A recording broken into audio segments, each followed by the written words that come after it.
Welcome to Tree Talks, Talks with the Tree Whisperer.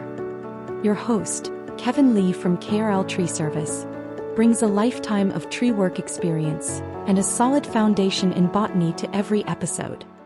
Welcome and enjoy. Hello, tree lovers. This is Kevin Lee, the Tree Whisperer in Calgary. This is episode 5 of Talks with the Tree Whisperer. We are going to finish up our sub-series on meristems today. This is episode 5. Today we are going to deal with the vascular cambium. We have about 5 more of these technical botanical talks to go. That's going to be a section up on YouTube and up on my website. I'm going to continue later into the winter here of it's December 2025. And I am going to do a whole other set, probably another 10 at least, on what I call how to grow. And this will involve everything from, site selection, site preparation, choosing a tree, proper planting procedures, watering, fertilizing if it ever needs it, pruning, possibly even some repair work. All of these ideas about growing trees. How do you grow your tree at home and what are the best practices? That's going to be the second set of these. So it's not always going to be xylem, phloem, and all of this sort of botanical language. I did want to get these down for those that are interested. This is a distillation of introductory botany textbook.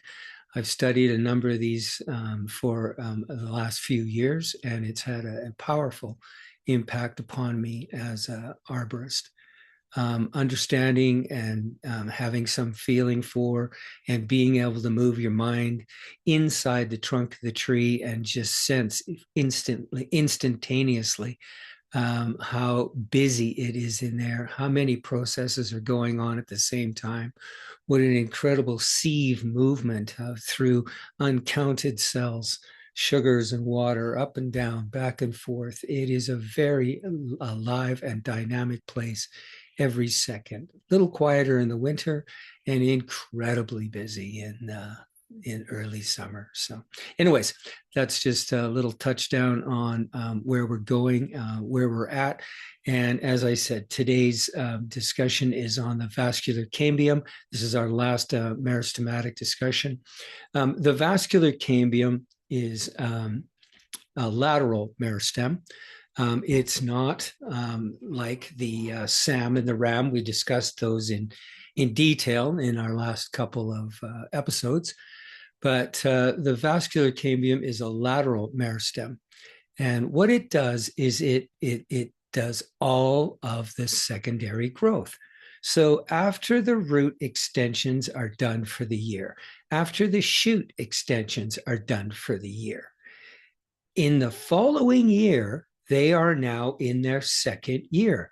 They will exhibit secondary growth.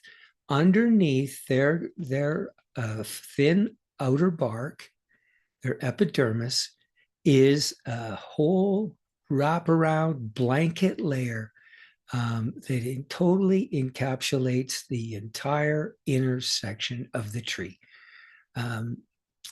It is almost like back in the days, the cold winter suit was called a union suit, or there's lots of names for it. It was a long underwear suit with legs and a trap door and buttons up the front and sleeves, and it covered your body with a tight fitting, didn't have to be tight, but a close fitting layer of wool or cotton, whatever it was, against your skin. That was your base layer that you would put that on and go out and go play in winter, do whatever kind of winter activities you wanted. Think of the cambium as, think of your body, the edge of your skin, as the end of the last growth ring of the wood in the trunk. The next layer, that would be the edge of our skin. The next layer would be our winter base layer that I just described. Outside of the base layer, your secondary or mid layer or your jacket, that's going to be the phloem and all of the bark tissue. And there is a natural seam. Whenever you play with wood at all, or pieces of firewood or pruning or anything like that, you'll know that there's a place where you can take the bark off of a branch or a piece of the trunk of a tree once that's been cut. And you can just peel that off and you can get down to the first layer of the wood.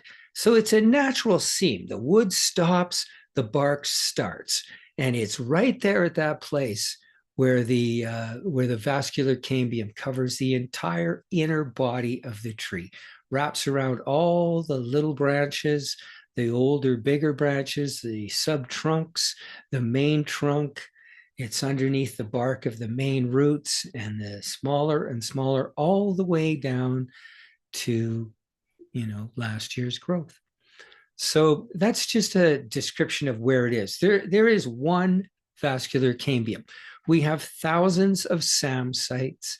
We have thousands of RAM sites, but we have one cambium, one vascular cambium.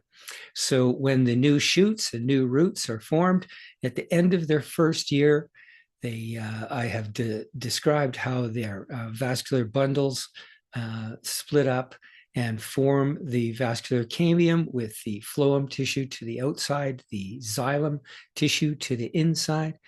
And it's right there to those tips. Anything that's in its second year has been adjoined, and the new formed cambium in that shoot is now going to join up with the cambium from the years previous and the years previous and the years previous. It's like knitting another section on a long blanket or something. Anyways, there is one vascular cambium. Yeah. What it does is allows the tree to strengthen its branches and trunk. It is the only thing that builds the woody structure that we are familiar with when we look at a tree. The first growth, primary growth, only does the extensions as mentioned to get wider, thicker, stronger, and be able to hold up all those branches and all those leaves, deal with all the system inside. We have to get bigger. We have to get stronger. The only way we do that is by adding a growth ring every year underneath the cambium. So that's what it does. It just allows the system that will build the support and strength that's needed to evolve, to begin. Yeah. So the cambium is a very thin layer of cells. There's a lot of discussion about this, and it's always a hot topic of research in the botanical world. Some people say it's only one cell wide. Some people say two or whatever. Some people think that when the cambium is very busy in the most active periods of the year, there is a multi-cell with cambial zone. That doesn't really concern us. What we really need to know is that it is a very thin, bifacial, two-sided covering over all of the last growth ring from branch tips to shoot tips. And what it does is when it's activated, it grows new wood cells on its inside and grows new phloem and bark cells to its outside. And this happens constantly. The vascular cambium does not shut down or die or have to be reformed in the spring. That is the case with the SAMs and RAMs. Those are very inactive in the winter. Same with the cork cambium. That's a seasonal activated meristem. But the phloem is alive all the time. Quiet, taking a break, not doing much in the winter, but it starts to reactivate and is busy building new tissue, especially new large vessels. Early wood is what that's called, the earliest part of the growth ring.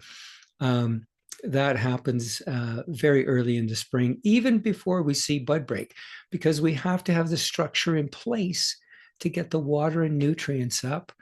And of course, we're going to have to move some sugars. So we need some phloem activation because the new leaves and the new shoots are very, very hungry, very energy using, and they need a lot of sugar for their growth work. So, yeah. Okay. let's deal with the outside first. This is called the phloem side. Okay. So when we look at the vascular cambium, what you would see would be, you know, what bubble wrap looks like, right? If we had the smallest bubble wrap you could imagine, and it's smaller than we can see, that's for sure. But this is what the edge of the cambium would look like. It looks like that on both sides. On the phloem side, we have two sets of initials. I spoke of initials in both the SAM and RAM and in the cork cambium. Initials are cells, mother cells, that have the ability to constantly rejuvenate themselves. This is the power of plants and the power of trees. This incredible tissue that can rejuvenate itself, can produce daughter cells and produce new tissue, but yet remain intact and constantly repeat the process.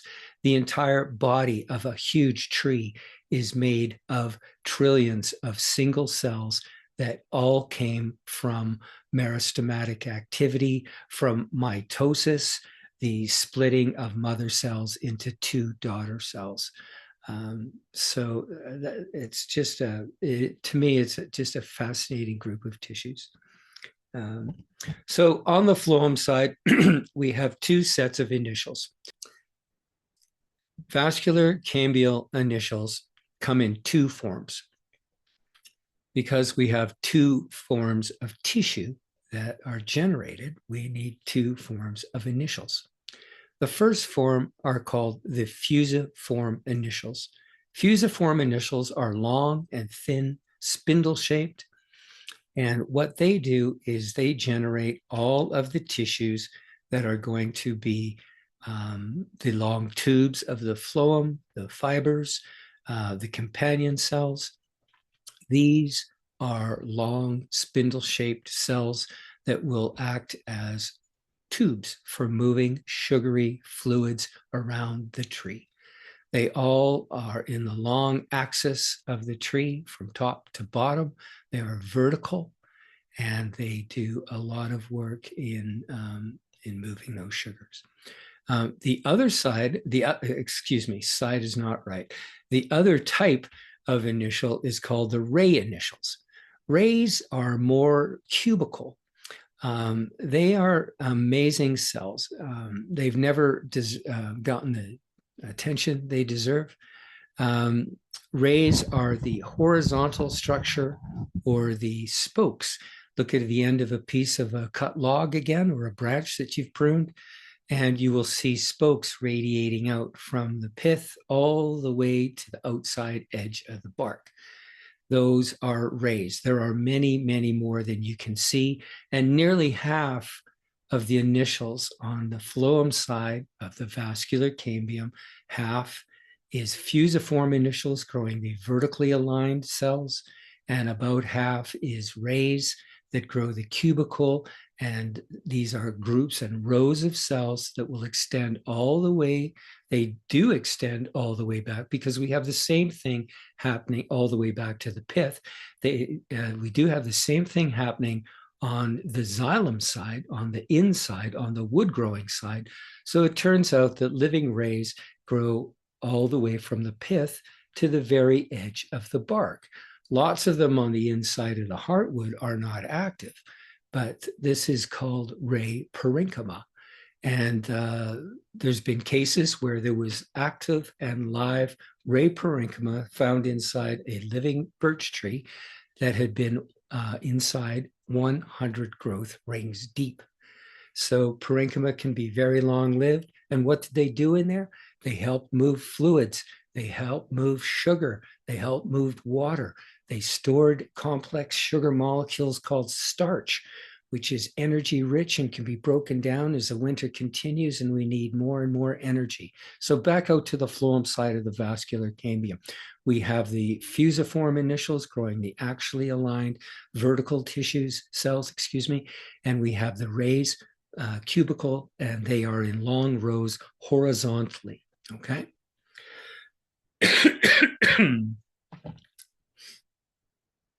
So yeah, just to recap on fusiform cells, on the phloem side, we have the sieve tube elements, we have the companion cells, and we have the phloem fibers. These are strong cells that help support the phloem and deal with its high pressures from time to time as fluids are moving through there rapidly.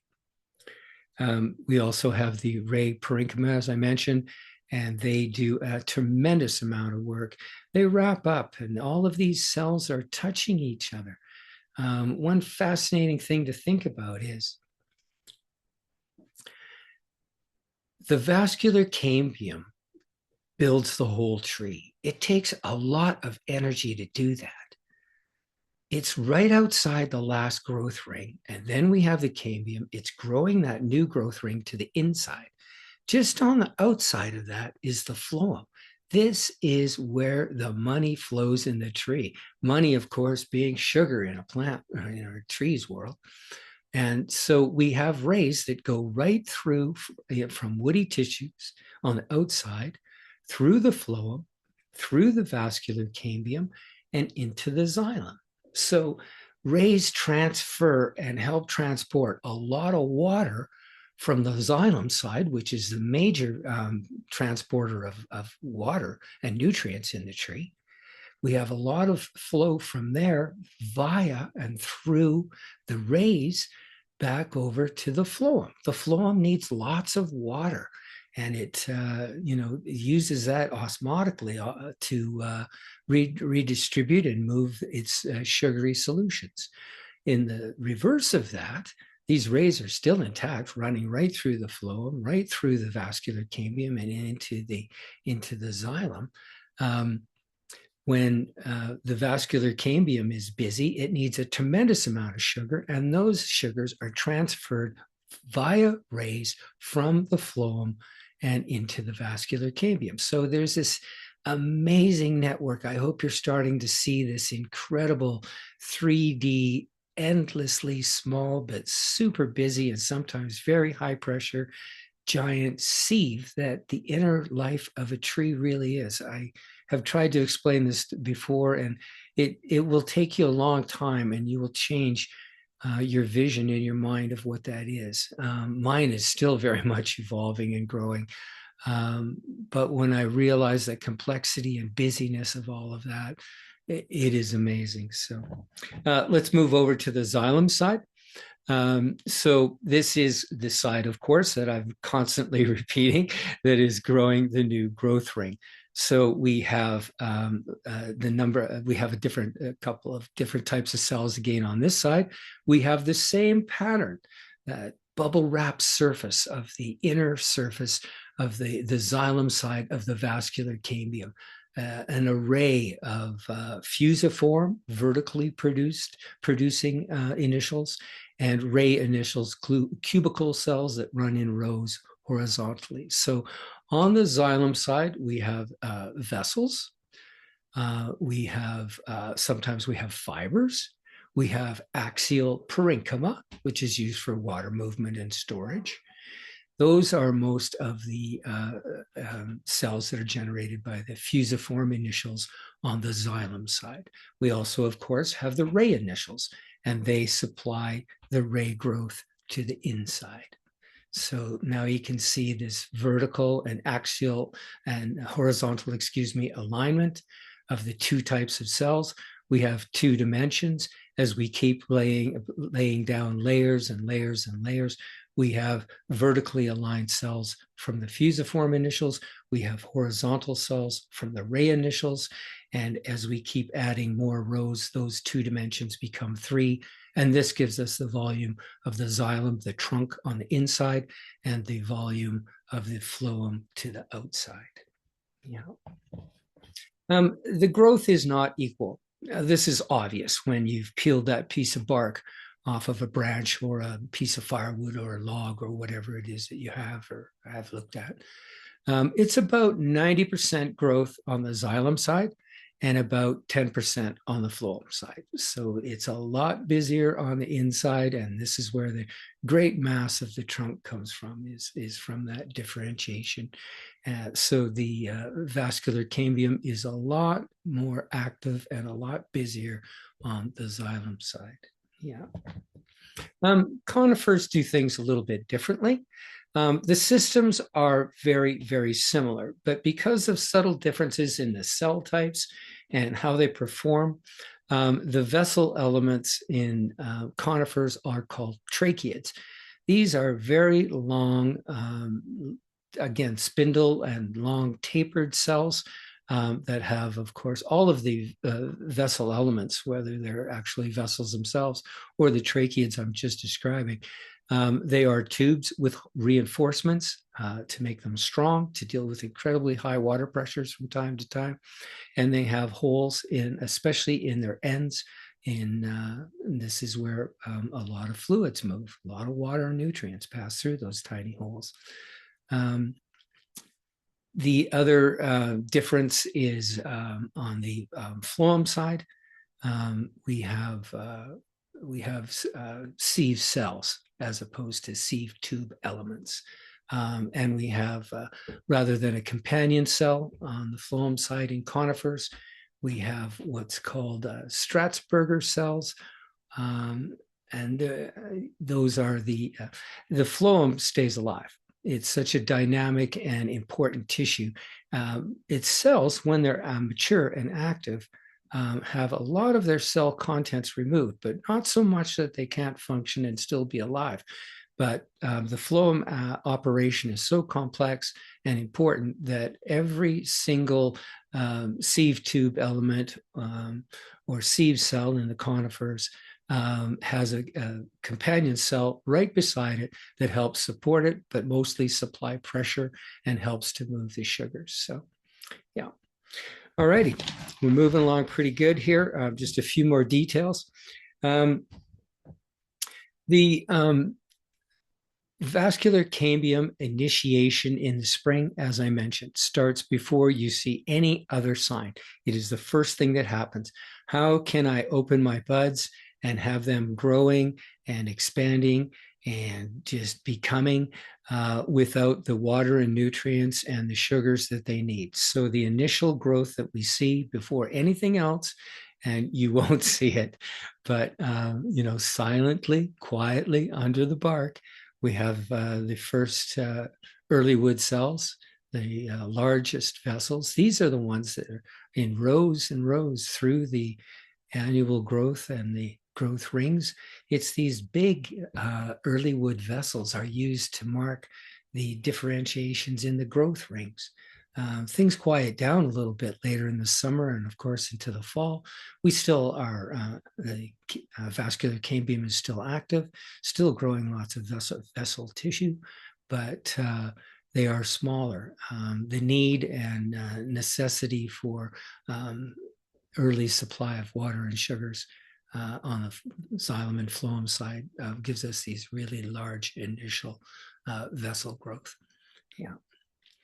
The expansion of the cambium is something that's worth talking about for a minute, because as the tree increases in diameter, not only are we getting thicker, of course, but we get wider.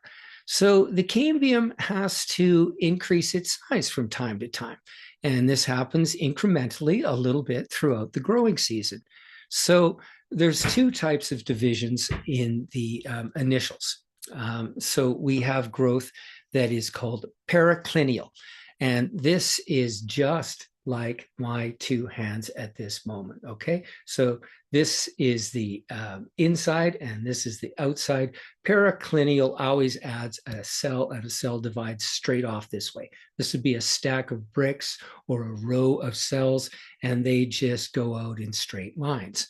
But going across, getting wider, and the circumference is increasing, we now have a thing called anticlinial. One good way of trying to remember that word was periclinial and then anticlinial, clinial, excuse me. anticlineal across is how I've always remembered that. So that's how that works. The vascular cambium knows exactly what it's doing, and it has to increase in diameter also. Yeah. Um, One of the other amazing things about rays, I think we're getting pretty close to being able to sum up on this episode, but we haven't quite finished yet. Those I spoke of 100-year-old parenchyma cell, a ray parenchyma cell that was found in deep inside a living birch tree. Um, let's follow that ray all the way back out. It goes through 100 growth rings. It passes through the vascular cambium. It passes through the phloem. It passes through the cortex. If it's a young branch, an old tree like that would not have cortex at that point. It would then pass and become what is called the cork cambium. Parenchyma cells that are alive, as I mentioned, and this is a weird word, but totipotent, and it means total. It can make anything. So when needed, and this is needed every year to generate the cork cambium, the ray parenchyma cells will be activated and become meristematic. They are now in a row all the way and touching all the way around the circumference, just inside the old bark. And what happens is it generates 3 specific tissues. So the initialization of the cork cambium is through meristematic parenchyma tissue. It forms a tissue called the phellogen.